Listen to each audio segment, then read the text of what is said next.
మీరు జేఎం టీవీకి సబ్స్క్రైబ్ చేయండి, లైక్ చేయండి, షేర్ చేయండి.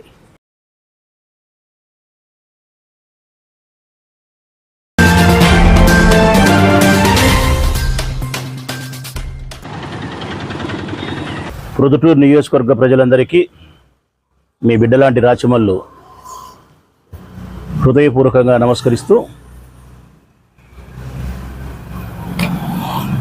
తెలుగుదేశం పార్టీ కూటమిగా ఏర్పడి ప్రభుత్వాన్ని ఏర్పాటు చేసిన తర్వాత కనీసం అంటే ఒక 6 నెలల నుంచి సంవత్సరం వరకు వారి పాలన కొనసాగించే క్రమంలో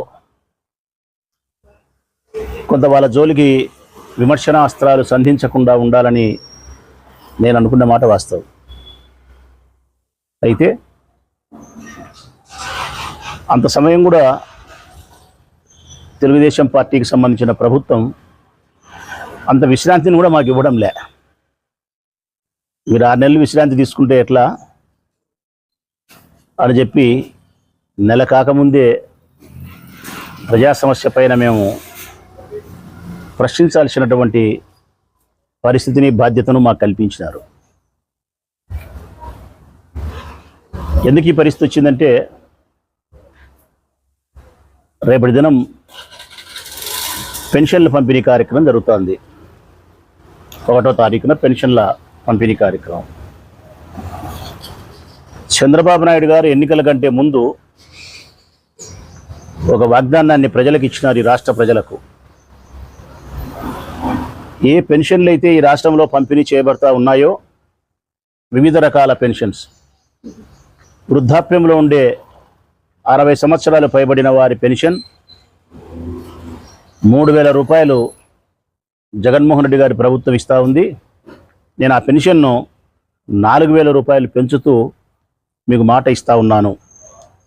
మాట ఇవ్వడమే కాకుండా మన ప్రభుత్వం జూన్లో ఏర్పడుతుంది. జూలై 1వ తారీఖున మీకు పెంచిన మొత్తాన్ని ఇచ్చే క్రమంలో ఏప్రిల్, మే, జూన్ ఈ 3 మాసాలకు సంబంధించిన అరియర్స్ అంటే వ్యత్యాసం ఉండే పెన్షన్ డబ్బును, అంటే జగన్మోహన్ రెడ్డి గారు 3,000 ఇస్తూ ఉన్నారు, నేను 4,000 చేసినాను. ఏప్రిల్లో ఒక 1,000 రావాలా, మీకు మేలో ఒక 1,000 రావాలా, జూన్లో ఒక 1,000 రావాలా, జూలైలో నేను ఇచ్చే కొత్త పెన్షన్ 4,000 కలిపితే 7,000 రూపాయలు మీకు జూలై 1వ తారీఖున ఇస్తాను. అలాగే దివ్యాంగులు, అంగవైకల్యం కలిగిన వారికి కాలు కానీ, చెయ్యి కానీ, కన్ను కానీ, చెవి కానీ, శరీరంలో ఏదైనా ఒక అంగం వైకల్యం చెంది ఉండే వారికి 6,000 రూపాయలు పెన్షన్ ఇస్తానని చెప్పినాడు. 6,000 రూపాయలు.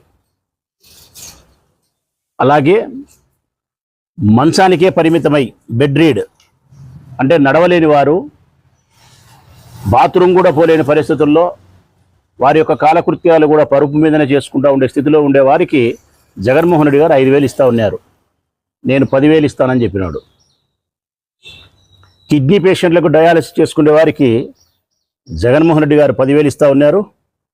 ఈయన 15,000 పెంచినాడు.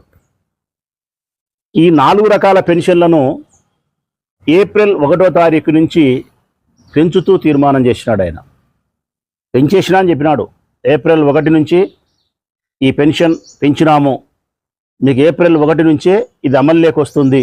మన ప్రభుత్వం వచ్చిన వెంటనే ఈ 3 మాసాలకు ఉండే వ్యత్యాసమైన సొమ్మును, పెంచిన మొత్తాన్ని కలిపి మీకు ఇస్తాను అని చెప్పినాడు. ఆ ప్రకారంగా రేపు వృద్ధాప్యంలో ఉండే వృద్ధులకు 7,000 రూపాయలు ఇస్తూ ఉన్నారు. సంతోషం, మనస్ఫూర్తిగా సంతోషపడతా ఉన్నా.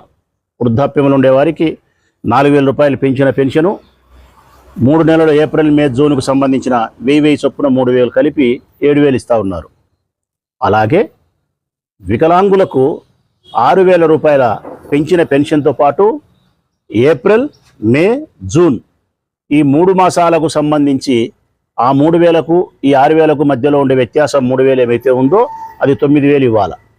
అది 9 పెంచిన 6 కలిపితే 15,000 రూపాయలు రేపటి దినం ఇవ్వాలి. రేపటి దినం దివ్యాంగులైనటువంటి నా సోదరులకు, నా చెల్లెళ్లకు 15,000 రూపాయల పెన్షన్ ఈ రాష్ట్ర ప్రభుత్వం వారికి అందించాలని నేను ఆశించిన. అయితే ఇప్పుడు ప్రభుత్వ అధికారులను అడిగితే, మున్సిపల్ కమిషనర్ గారిని ఎందుకు అడిగితే, లేదు 6,000 రూపాయలే మేము ఇస్తా ఉన్నాం, రాష్ట్ర ప్రభుత్వం మాకు అందించిన డబ్బు 6,000 రూపాయలే, వారు ఇచ్చిన ఆదేశం 6,000 రూపాయలు ఇవ్వడమే అని. బెడ్డైన వాళ్లకు 5,000 ఇస్తా ఉన్నది గత ప్రభుత్వం. చంద్రబాబు నాయుడు గారు 10,000 చెప్పినారు కదా, ఆ వ్యత్యాసం ఉండే 5, 5, 5 3 నెలలకు 15,000, ఇదొక 10,000, 25,000 ఇవ్వాలా అని అడిగినాం. అది కూడా ఇవ్వలేదు, పెంచిన మొత్తాన్ని మాత్రమే ఇస్తానామని చెప్పినారు. కిడ్నీ పేషెంట్లకు డయాలసిస్ చేసుకునే వారికి పెంచిన వ్యత్యాసం ఉండే అమౌంట్ అప్పుడు 10 అయితే ఇప్పుడు 15 చేసినారు. 5,000 చొప్పున 3 నెలలకు 15,000 రావాలా, ఇప్పుడు 15,000, 30,000 రావాలా, కానీ వారికి 15,000 ఇస్తున్నారు. అంటే 4 రకాల పెన్షన్లు రాష్ట్ర ప్రభుత్వం ఇస్తూ ఉంటే ఎప్పటి నుంచో, ఒకటి వృద్ధాప్యంలో ఉండేవారి పెన్షన్, ఒకటి వికలాంగుల పెన్షన్, ఒకటి పరుపుకు మంచానికి మాత్రమే పరిమితమై ఏ పని చేసుకోలేని వారి బెడ్డీడైనటువంటి పెన్షన్, ఒకటి కిడ్నీలకు డయాలసిస్ చేసుకుంటే పెన్షన్. ఈ 4 రకాల పెన్షన్లో ఒక్క వృద్ధాప్యంలో ఉండేవారికి మాత్రమే పెంచిన వ్యత్యాసం ఉండే సొమ్ముతో కలిపి పెంచిన మొత్తాన్ని కలిపి 7,000 ఇస్తున్నారు తప్ప, ఇక దివ్యాంగులకైతే 6,000 ఇస్తున్నారు. వారికి 15,000 రావాల్సి ఉంటే 9,000 రూపాయలు ఎగరగొట్టినారు. బెడ్డీడైన వాళ్లకు 25,000 ఇవ్వాల్సి ఉంటే 15,000 ఎగరగొట్టి 10,000 ఇస్తున్నారు. డయాలసిస్ కిడ్నీలు చేసుకునే వాళ్లకు 30,000 ఇవ్వాల్సి ఉంటే 15,000 ఎగరగొట్టి 15,000 ఇస్తున్నారు. ఇది రేపటి దినం జరుగుతూ ఉండేది. ఈ రాష్ట్ర ప్రభుత్వాన్ని నేను విజ్ఞప్తి చేస్తూ ఉన్నా, ప్రశ్నిస్తూ ఉన్నా. ఎన్నికల కంటే ముందు ఈ రాష్ట్ర ప్రజలకు మీరు ఇచ్చిన వాగ్దానం ప్రకారం వృద్ధాప్యంలో ఉండే వారికి ఇచ్చే పెన్షన్ కానీ, దివ్యాంగులైన వారికి ఇచ్చే పెన్షన్ కానీ, బెడ్డీడైన వారికి ఇచ్చే పెన్షన్ కానీ, డయాలసిస్ కిడ్నీలకు చేసుకునే వారికి ఇచ్చే పెన్షన్ కానీ, ఈ 4 రకాల పెన్షన్లో ఒక రకం పెన్షన్ ముసలి వాళ్ళకి ఇచ్చే పెన్షన్ మాత్రమే మీరు మాట నిలబెట్టుకుంటా ఉన్నారు. తక్కిన 3 రకాల పెన్షన్లు ఇచ్చే క్రమంలో మీరు మాట తప్పి ఈ రాష్ట్రంలో ఉండే వివిధ రకాల పెన్షన్ తీసుకుంటే ఈ 3 రకాల ముఖ్యంగా దివ్యాంగులకందుకు మీరు మాట తప్పి మోసం చేస్తూ ఉన్నారు. ఇది సరైన పద్ధతి కాదు. వారికి మీరు మాట ఇచ్చిన ప్రకారం 15,000 రూపాయల పెన్షన్ రేపు అందించాలని చెప్పి ఈ నియోజకవర్గ మాజీ ఎమ్మెల్యేగా, వైఎస్ఆర్ కాంగ్రెస్ పార్టీ నాయకునిగా మిమ్మల్ని గట్టిగా నేను ప్రశ్నిస్తూ ఉన్నా. వారి వైపు నుంచి ప్రజలకు కూడా నేను ఒకటి తెలియజేస్తూ ఉన్నా. నేను ప్రజలకు కూడా, ఎన్నికల్లో మేము ఓడిపోయినాం ప్రజలారా, ఎన్నికల్లో మేము ఓడిపోయినాం. మీకు ఒక్క విషయం అయితే చెప్పాలనుకున్నా నేను. మేము ఓడిపోయినాము, మీరు మోసపోయినారు. మేము ఓడిపోయినాము, మీరు మోసపోయినారు. ఓడిపోయిన వారికంటే మోసపోయిన వారే ఎక్కువ దురదృష్టవంతులు, దుఃఖిస్తారు. మీ పరిస్థితి అదే. 5 సంవత్సరాల పొడుగున, నేటి నుంచి 5 సంవత్సరాల పొడుగున మీరు మోసపోతూనే ఉంటారు, దుఃఖిస్తూనే ఉంటారు. ఆశించిన లబ్ధి మీకు అందక ఇబ్బందులు పడతానే ఉంటారు. మీ తరఫున మేము ప్రశ్నిస్తూనే ఉంటాం. మీ తరఫున మేము రాష్ట్ర ప్రభుత్వం మీద శాంతియుతమైన పోరాటాలు కొనసాగిస్తూనే ఉంటాం. కనీసం మాకు ఓటు వేయలేకపోయినా పర్వాలే, మమ్మల్ని మీరు ఓడించినా పర్వాలే, మీ తరఫున మేము నిజాయితీగా పోరాటం చేసే క్రమంలో నైతిక బలాన్ని మాకు అందించే ప్రయత్నం చేయమని, మీ మద్దతును మాకు ఈ పోరాటాలలో 5 సంవత్సరాల పొడుగునా మేము చేయబోయే పోరాటాలలో మీ మద్దతును మాకు ఇమ్మని చెప్పి మనస్ఫూర్తిగా విజ్ఞప్తి చేస్తూ ఉన్నాం. ఇది తొలి మోసం. చంద్రబాబు నాయుడు గారి కూటమి ప్రభుత్వం ఏర్పడిన తర్వాత ఇది మొదలైంది మోసం. దీనికంటే ముందు డిఎస్సి అన్నారు. ఎన్నికలలో గెలిచిన తర్వాత తొలి సంతకం డిఎస్సి అని చెప్పినారు. అంతకుముందు 6,000 ఉద్యోగాలకు జగన్మోహన్ రెడ్డి గారు అనుమతినిస్తే నియామకాలకు, చంద్రబాబు నాయుడు గారు వచ్చిన తర్వాత 10,000 ఉద్యోగాలకు సంతకం చేసినారు నియామకాలకు. మొత్తం కలిపితే 16,000 ఉద్యోగాలు. ఈ రాష్ట్రంలో ఉపాధ్యాయ ఉద్యోగ నియామకాలు 50,000 చేయాల్సింది. 50,000 ఉద్యోగాల నియామకం చేయాల్సి ఉంటే 10,000 ఉద్యోగాలకు మాత్రమే ఆయన అనుమతిస్తూ ముఖ్యమంత్రి హోదాలో సైన్ చేసినారు. అంటే మిగతా 35,000 ఉద్యోగాలు ఎప్పుడు నియామకాలు చేస్తారు? మాట ఇచ్చిన ప్రకారం 50,000 ఉద్యోగ నియామకాలకు ఉత్తర్వులు ఇవ్వకుండా 16,000 ఉద్యోగాలకే మీరు అనుమతులు ఇవ్వడం అన్నది ఇక్కడ కూడా మళ్ళీ నిరుద్యోగ యువతను మోసం చేసినట్టే. మిమ్మల్ని నమ్మి ఓటేసినటువంటి నిరుద్యోగ యువతను మీరు మోసం చేసినట్టే. ఈ ప్రొద్దుటూరు నియోజకవర్గంలో ఉండే నిరుద్యోగులందరూ ఎక్కువ శాతం 80% తెలుగుదేశం పార్టీ అభ్యర్థికి ఓటేసినారు. మీ అభ్యర్థి యొక్క విజయానికి కారణమైనారు, నా ఓటమికి కారణమైనారు. అట్టి నిరుద్యోగ యువతను మళ్ళీ మీరు మోసం చేస్తూ ఉన్నారు. 50,000 ఉద్యోగాల నియామకాలకు ఉత్తర్వులు ఇవ్వకుండా 10,000 ఉద్యోగాలకు మాత్రమే సంతకం చేసి మరొక మోసం చేస్తూ ఉన్నారు. వాలంటీర్ వ్యవస్థను కొనసాగిస్తానని చెప్పి వారికి 10,000 రూపాయల వేతనాన్ని ఇస్తానని చెప్పి ఈ రోజుకి నెల రోజులు కావస్తూ ఉంటే 1వ తారీఖున పెన్షన్ పంపిణీ కార్యక్రమం వాలంటీర్ వ్యవస్థ ద్వారానే జరగాల్సిన ప్రక్రియ ఉంటే వారి ప్రధానమైన ఉద్యోగం కూడా అదే. వాలంటీర్ల యొక్క ప్రధానమైనటువంటి విధి కూడా పెన్షన్ల పంపిణీ కార్యక్రమం. ఆ పెన్షన్ల పంపిణీ కార్యక్రమం వారితో కాకుండా ఇతర ఉద్యోగస్తులతో పంపిణీ కార్యక్రమం మీరు చేస్తూ ఉన్నారు అంటే వాలంటీర్ వ్యవస్థకు మీరు మంగళం పాడినట్టే అని చెప్పి ప్రజలు అనుకుంటా ఉన్నారు. నిజంగా అదే కనుక జరిగితే ఆ వాలంటీర్ వ్యవస్థలో ఉండే కొన్ని లక్షల మంది చిన్న చితక కుటుంబాలకు సంబంధించిన యువకులకు మీరు మోసం చేసినట్టే కాదు. ఈ విధంగా డిఎస్సి ద్వారా నిరుద్యోగ యువతకు మోసం చేసి వాలంటీర్ వ్యవస్థకు మంగళం పాడి దానికి మోసం చేసి ఈరోజు అత్యంత ఇబ్బందికరమైన పరిస్థితులు ఉండే దివ్యాంగులకు ఇచ్చిన మాటకు నిలబడకుండా 9,000 రూపాయలు ఎగరగొట్టి మోసం చేస్తున్నారంటే ఇది చాలా తీవ్రమైనటువంటి అన్యాయం. ఇక మోసం చేయడం ప్రారంభమైంది. మోసపోయే తంతు ప్రజలపైన ఉంది. ఇక ప్రజల పక్షాన పోరాటం కొనసాగించాల్సిన బాధ్యత మా పైన ఉంది. ఈ 5 ఏళ్ల పొడుగునా జరగబోయేది రాష్ట్రం లేదంటే బాబు గారు మోసం చేస్తారు, ప్రజలు మోసపోతూ ఉంటారు. వైఎస్ఆర్ కాంగ్రెస్ పార్టీ నాయకులు కార్యకర్తలు ప్రజల పక్షాన పోరాటాలు చేస్తారు. ఇదే ఇక జరగబోయేది. దయచేసి నేను ప్రజలను అభ్యర్థిస్తూ ఉన్నా, మేము ఓడిపోయినాము, మీరు మోసపోయినారు.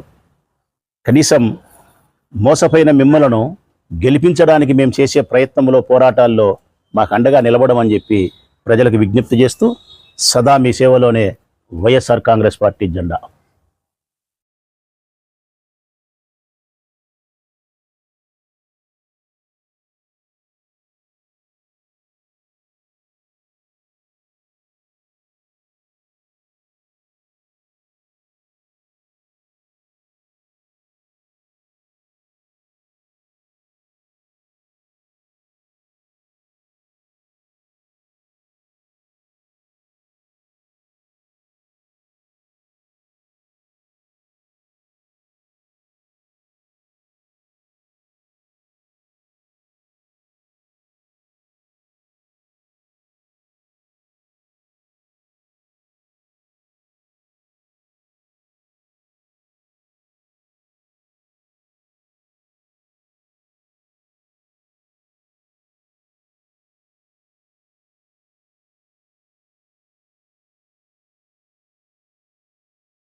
you